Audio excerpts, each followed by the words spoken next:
How much time do you spend every day working on your dream? In the last 90 days, how many books have you read? In the last year, what new skill or knowledge have you acquired? What kind of investment have you made in you? You don't want it badder than you want to party. You don't want it as much as you want to be cool. Most of you don't want success as much as you want to sleep. Some of you love sleep more than you love success. And I'm here to tell you today, if you're going to be successful, you've got to be willing to give up sleep. Every day. This isn't a part-time gig. This isn't punch the clock and go home for the day. You don't get weekends off. No. Here, there's no such thing as a weekend. This is an everyday gig. Every day is a Monday. You're either committed or you aren't. You're either willing to do everything it takes, whatever that might be, or you aren't. You either are willing to go through hell and high water and fire and brimstone to get to your goals, or you aren't. This is the time for you to go into warrior mode. The dreams that you have are not going to fall into your lap. We all want that. We all want the easy route. We all want it to happen fast. But the truth is that you've got to be willing to fight for what you want. And sometimes the person that you have to check is yourself. It doesn't matter what you don't have now because you can go get it. But it starts today. It starts with a commitment. It starts with a principle. It starts with a discipline. It starts with effort. It starts with energy. It starts with an idea that you're going to make today count. Develop yourself, weaponize yourself, teach yourself to be so good at something that is necessary to serve in the area of your dream that now you're never even thinking about your comfort zone. Whatever you resist persists, but if you ask the right question, not why is this happening, but what is this here to teach me? What is this here to teach me? It puts you in the place and space to get the lesson you need. The things that you went through getting there give you the tenacity to stay there. The fight is your friend. To work on yourself daily. Work on the way you look at the world around you. Look at solutions rather than focusing on all the problems. Don't listen to its lies about what might happen if you try that new thing, and just try it. You do this and you are constantly getting stronger than that enemy within. And I may make a mistake, but I own it radically, emphatically. I don't play the blame game. If I was wrong, I claim it and I move forward. The starting point of goal setting is for you to realize that you have virtually unlimited potential to be, have, or do anything you really want in life if you simply want it badly enough and are willing to work long enough and hard enough to achieve it. The second part of goal setting is for you to accept complete responsibility for your life and for everything that happens to you with no blaming and no excuses. With these two concepts clearly in mind, that you have unlimited potential and that you are completely responsible, you are now ready to move to the next step, which is to begin designing your ideal future. You are responsible for financial strategy, for deciding exactly how much of your services you want to sell, how much you want to earn, how rapidly you want to earn your income year by year, how much you want to save and invest, and how much you want to be worth when you retire. These numbers are entirely up to you. You are responsible. You are responsible for your people's strategy and your relationships, both at home and at work. One piece of advice I give my students is to choose your boss with care. Your choice of a boss is going to have a major impact on how much you earn, how fast you get ahead, and how happy you will be at your job. By the same token, your choice of a mate and friends will have as much or more to do with your success and happiness than any other decisions you make.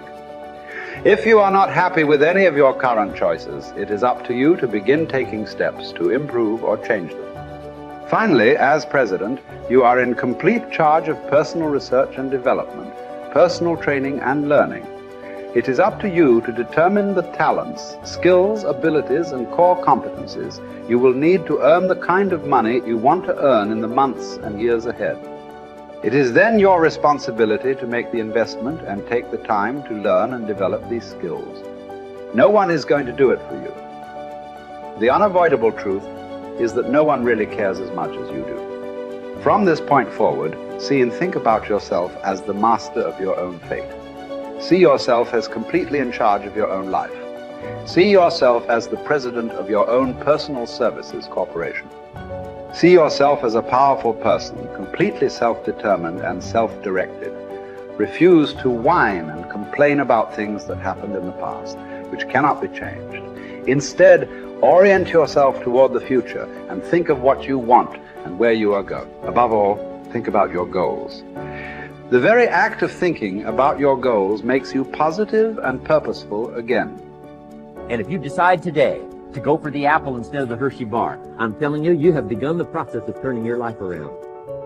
And if you keep up that process, not only with your health habits, but with your money habits and with your communication habits, with your sales habits, management habits, and every other habit that you've got, if you'll start that process, eliminate the errors and replace it with disciplines practiced, I'm telling you, you can start this process of life change immediately. After today, you don't ever have to be the same again. Only by choice. You don't have to walk out of here the same as you walked in today. Only by choice. You can start a whole new process. And you say, well, Mr. Owen, is it that simple? Yes, it's that simple. Where else would you start but with an apple? You don't have to start with something staggering, and everybody has it within their power.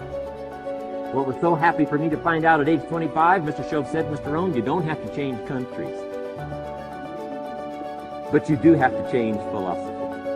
And if you'll change philosophy, not country, you can turn around your income, you can turn around your bank account, you can turn around your skills, you can become capable, powerful, sophisticated, healthy, influential, all the other equities that you could possibly want out of your life, using the only stuff there is and not trying to change any of this stuff. Appreciate all of this stuff with all of its ups and downs, with all of its mystery of why it works and sometimes it doesn't work. Don't challenge this. You don't have to ask for another planet. You don't have to ask for another country. Just ask for another book. Ask for another seminar. Ask for another idea.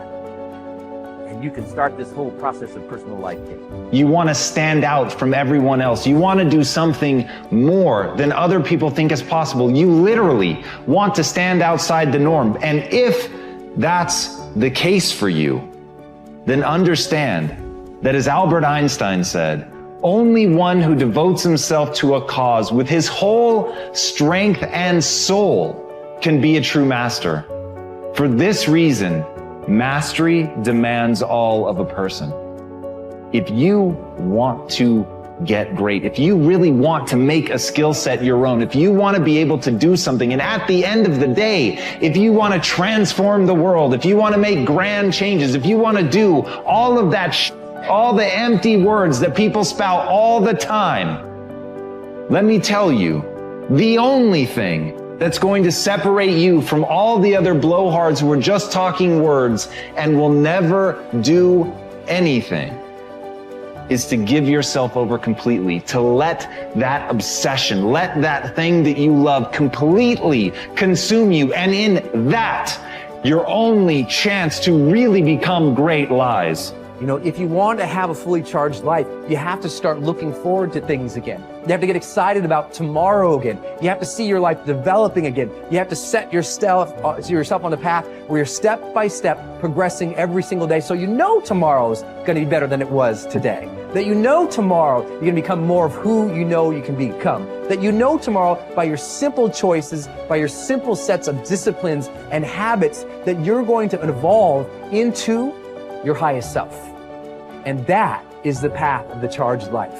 This constant engagement with the best within us, of pushing ourselves, but with that purpose and that progress of hoping to become our highest selves. And when you live in that place and you sense that every single day, that's the magic. That's what life should feel like. That's what I think we all deserve. And maybe we ought to start aiming and challenging ourselves just a little bit more to get there.